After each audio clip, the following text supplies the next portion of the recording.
80. 80. 80. Bonjour à tous et à toutes, bienvenue dans un épisode du podcast de l'Alliance française 80.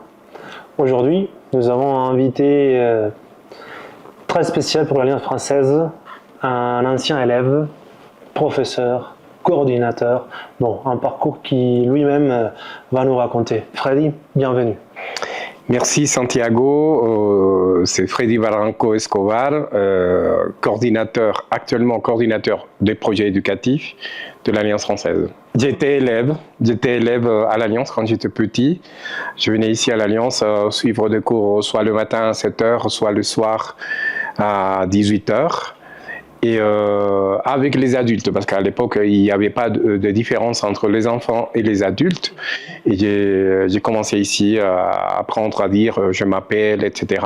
Tu avais quel âge quand tu étais élève, plus ou moins? 12 ans, 13 ans, je pense. Et tes camarades de classe avec quel âge? Et il y avait des adultes, il y avait des gens de 60 ans. Je me souviens très bien d'une religieuse d'environ 55 ans, etc. Mais c'était normal à l'époque, c'est-à-dire de suivre des cours. Les enfants suivaient des cours avec les adultes dans la même salle et les enseignants devaient être préparés pour suivre cette sorte de cours hétérogène. Ouais, c'est pas évident d'avoir un public si varié. Enfin, le sujet des conversations, les exemples, les références, c'est pas évident pour les profs.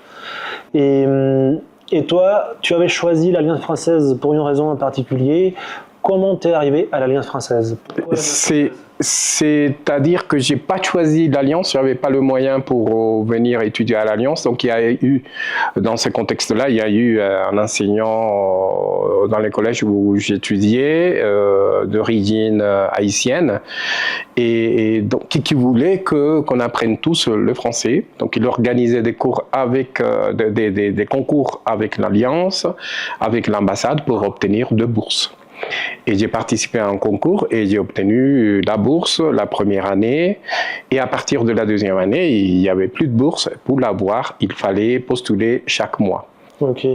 Une question que je crois que la majorité des gens posent aux profs des langues. Pourquoi tu as choisi le français? Enfin, la langue en tant que telle, ou c'était plus... Je pense que c'était plutôt le français qui m'a choisi. Parce qu'en fait, j'étudiais à l'INEM de L'Tournal et là, j'ai suivi des cours d'allemand, pas de français. Il y avait un groupe d'allemand et un groupe de français. Et j'appartenais à celui d'allemand. Mais au moment du concours, je me suis dit, je voudrais bien suivre des cours de français aussi. Et c'est ce que j'ai fait. J'ai postulé. Heureusement, j'ai gagné le concours. Et à partir de ce moment-là, je suis tombé amoureux de la langue, à tel point que j'ai pu continuer avec l'allemand et toute ma vie a été autour du français. Ok. Pour combien de temps tu as été étudiant à l'Alliance française? 7 ans. Et c'est-à-dire, j'ai fait 4 ans à l'époque, il n'y avait pas l'examen DELF, il y avait l'examen de Sorbonne 1 et Sorbonne 2. C'était les examens qui existaient à ce moment-là, il n'y avait pas le DELF. Et donc j'ai terminé ma 4e année d'élève boursier.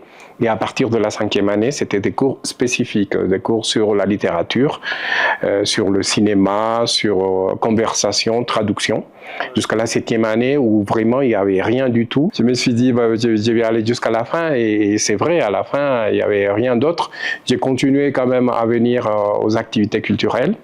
Et puis, j'étais pris par mon université et tout, voilà. Mais c'était assez intéressant parce que c'était un petit qui venait ici suivre des activités culturelles. Nous avons créé un cours, un club de Léopold Sédar Senghor et des négritudes. Et c'était autour de Léopold Sédar Senghor qu'on se réunissait à la cafétéria tous les vendredis. Tu étais boursier, tu venais, comme tu le disais, d'un collège. C'était qui les autres étudiants avec qui tu faisais ce type d'activité? Il y avait de tout, il y avait des cadres, il y avait des gens qui partaient en France ou en Afrique, il y avait des policiers, des enseignants de langue et tout. C'était un public divers et comme c'était tous les mois, c'était un public différent. Donc pendant 7 ans, j'ai eu le plaisir de rencontrer des gens extraordinaires. Des intellos et tout, des poètes, des écrivains ou des gens qui faisaient rien du tout, de seulement venir apprendre le français ici à l'Alliance. Bon, le trésor des langues, hein, les ponts que l'on bâtit avec des langues, ça c'est beau. Hein. Ok, donc fini tes études à l'école et après? Après, j'ai fait ma formation à l'université, puis j'ai fait un master à l'université du Rosaire avec une bourse du gouvernement français. C'était un master qui existait parce que l'ambassade l'avait créé et c'était nécessaire de le faire dans une université en Colombie. Et c'est le Rosaire qui s'est porté volontaire à accueillir les étudiants qui venaient de toute l'Amérique latine.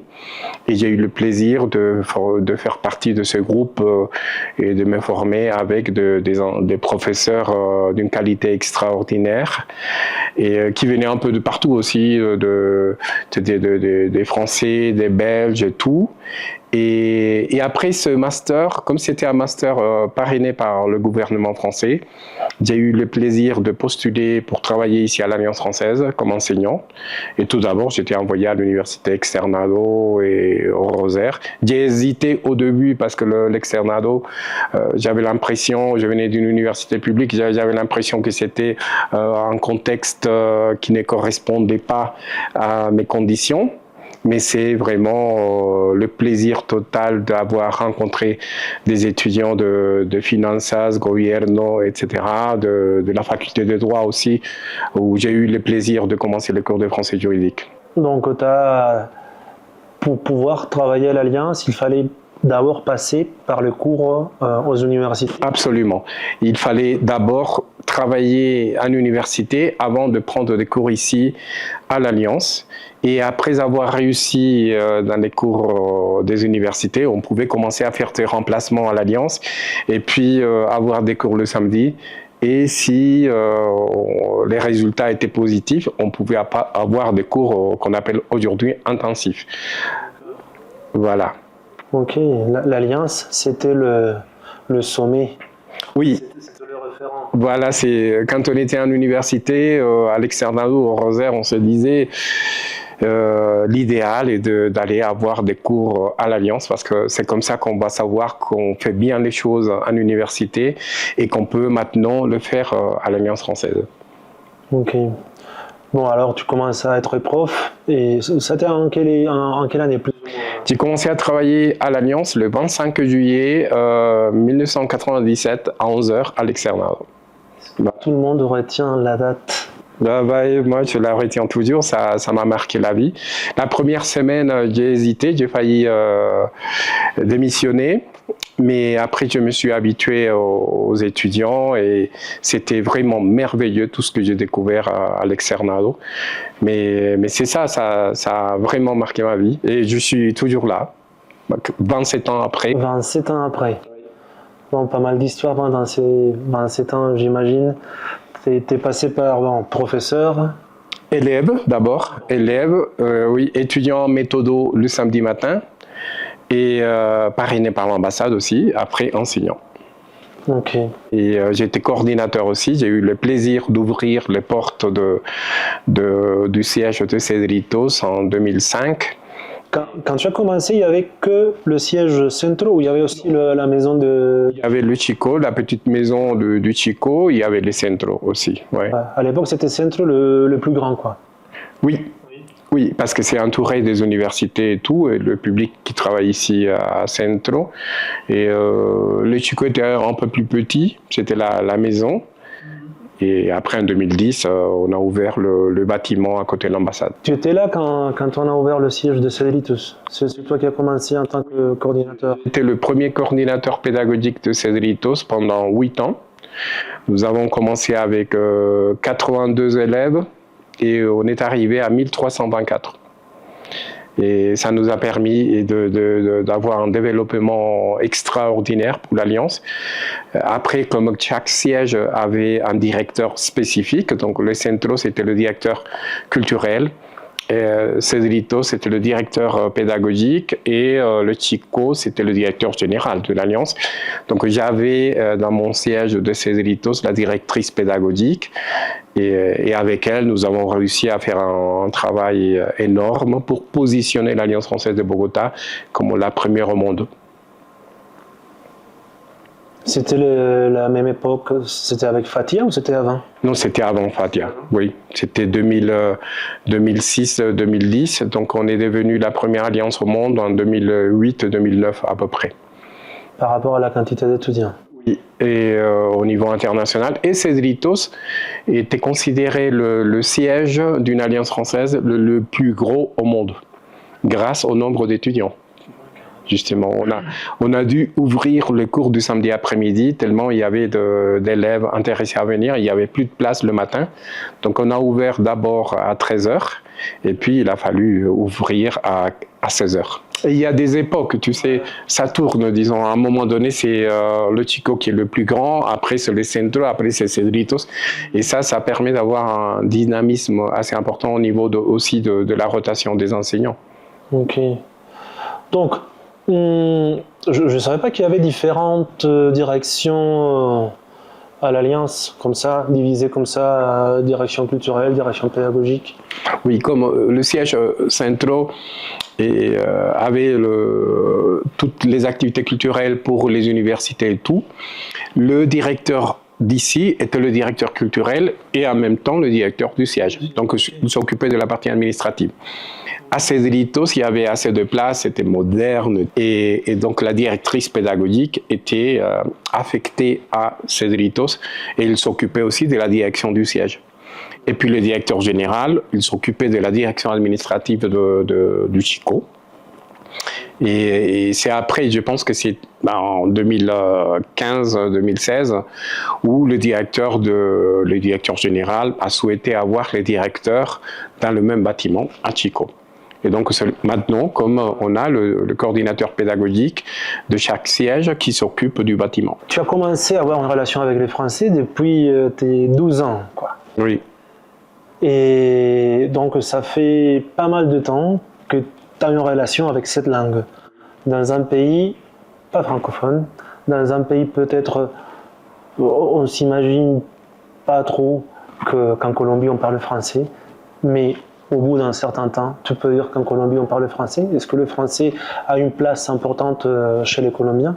Je pense que ça se développe depuis l'année 2010, à peu près, avec les actions de l'ambassade et de l'Alliance, pour accompagner les licences en langue, pour accompagner les établissements. Nous avons créé la REF en 2008 pour accompagner les établissements et avoir un apprentissage de qualité au sein des collèges publics et des collèges privés. Qu'est-ce que c'est la REF? La REF, c'est le réseau d'excellence pour le français. C'est intégré par des établissements privés qui ont le français dans leur cursus et ça permet de les accompagner pour avoir un français de qualité, un apprentissage de qualité. Et ça se développe désormais, disons, parce que nous sommes maintenant présents un peu partout. Cette semaine, nous venons d'ouvrir un cours avec des étudiants en condition de handicap qui sont situés dans 29 communes du pays. Donc tu as des élèves de Hamundi, de Garçon Huila, de Inirida, un peu de partout, et qui se connectent et qui suivent des cours en virtuel. Mais nous avons aussi un accompagnement pour la licence en langue du département de Nariño. Là maintenant, la semaine prochaine, ils vont finir la phase d'accompagnement, la 3e phase. Et ça montre à quel point l'Alliance française et l'ambassade contribuent au développement du français. Maintenant, nous avons environ 75 000 élèves au niveau national qui suivent des cours de français dans des collèges privés, publics, dans les universités. Plus de 1500 enseignants qui, d'une manière ou une autre, savent que l'Alliance française peut les accompagner. Il y a des recherches autour du français et ça c'est important, disons, par rapport au dynamisme de l'Alliance française. Nous avons réussi à dépasser l'étape de juste enseigner le français et d'avoir des activités culturelles qui est très important, qui fait partie de notre mission pour avoir un contexte de recherche dans les établissements, d'accompagnement, de formation des formateurs, de la certification officielle au niveau national. La semaine prochaine, nous irons à Pasto, à Nariño, pour faire passer les DELF à des gens qu'autrement on ne pourrait pas faire les examens, les DELF, mais ça fait partie de la présence de l'Alliance. Ouais, ça parle français, quoi. Et pas seulement en Colombie, ça se développe en Amérique latine. En Amérique latine, il y a la participation des ambassades, des attachés de coopération pour le français, par exemple, qui sont assez dynamiques en Amérique latine. À Bogota, nous avons accueilli le 20 et le 21 juin une rencontre internationale de 10 pays et une soixantaine de chercheurs, enseignants et tout, pour promouvoir les accréditations de haute qualité que nous avons maintenant. Ça n'existait pas avant. Et nous avons le label France Éducation qui est décerné par le gouvernement français directement et le label Colegio Francofono qui est octroyé par l'ambassade de France en Colombie aux établissements de qualité dans l'apprentissage du français. Ok. Pendant ces 27 ans à l'Alliance Freddy, pour toi, quel a été peut-être l'un des plus grands changements que tu as vu à l'Alliance française? Ah ouais. Oui, je pense qu'il y en a eu beaucoup, pas un seul. Je pense que l'un des premiers que j'ai vécu à l'Alliance, c'est la création de cours de français sur objectifs spécifiques. La création du français juridique, le français pour ingénieur, le français de la mode, tout ça, c'était important. Après, je pense qu'il y a eu la certification officielle, la possibilité d'avoir un certificat de langue française validé par le gouvernement français en Colombie et de pouvoir venir le faire à l'Alliance. Un autre aspect important, c'est le cours virtuel. Nous avons fait des cours pour des étudiants qui sont en Amazonie, ou la Guajira, ou au Choco, par exemple. Tout ça, et ça continue à augmenter, et ça va l'être davantage, dans la mesure où s'il y a une possibilité de connectivité, il y aura l'Alliance française qui sera présente là-bas. Et je pense que c'est le tout dernier, grâce, entre guillemets, à la pandémie, que nous avons pu développer cette offre et d'avoir maintenant l'autorisation de la Secrétariat d'éducation pour pouvoir faire nos cours en toute légalité. Ok. Et comment tu vois l'Alliance d'ici quelques années? Quel est le futur de l'Alliance pour toi? Comment tu vois ça? D'ici quelques années, je dirais d'ici 2025-2026, c'est des cours partout en Colombie grâce au cours virtuel, que les élèves à San Andrés ou au département de Santander ou à Mompox par exemple ou à Sopo puissent suivre des cours de l'Alliance française connectés avec des cours de qualité. Ça, c'est plus ou moins ce que je vois. Et peut-être le cours en présentiel devront, disons, s'actualiser, avoir d'autres stratégies pour ces gens qui adorent la présentialité. Ouais. Tu sais, je pense aux espaces. Parce que, comme tu disais tout à l'heure, tu venais, quand tu étais étudiant, il y avait des réunions, il y avait des clubs de conversation, machin, où c'était nécessaire un espace, par exemple, comme celui-ci où l'on est. Oui, mais actuellement, je pense que la virtualité a remplacé ça. Ça devient plus pratique, mais quand on voit cet espace, on dit qu'est-ce que l'Alliance pourrait en faire, tu vois, de dire comment on peut motiver les gens à visiter une médiathèque aujourd'hui, par exemple. Oui, mais je pense que c'est une évolution et il faut qu'on fasse les analyses pertinentes. Mais il y a les élèves des collèges publics qui viennent ici, les élèves des collèges privés qui viennent découvrir tout ce que nous avons ici. Le musée Microfolie, ils viennent ici le voir, il y a les jeux qui se passent ici dans cette médiathèque et ça va continuer, je pense que pendant plusieurs années. Le public des cours virtuels n'est pas les mêmes et je pense qu'il va falloir continuer à les proposer.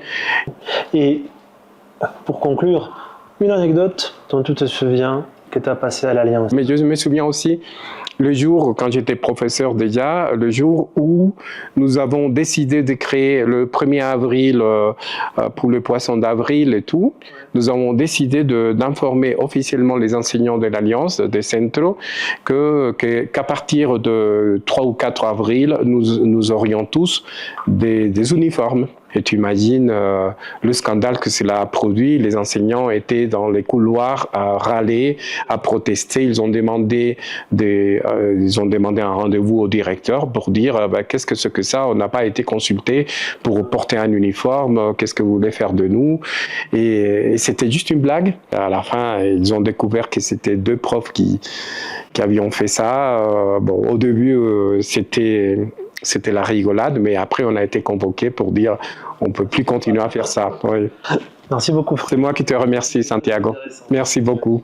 Allez, merci beaucoup et on se voit dans un épisode. Merci.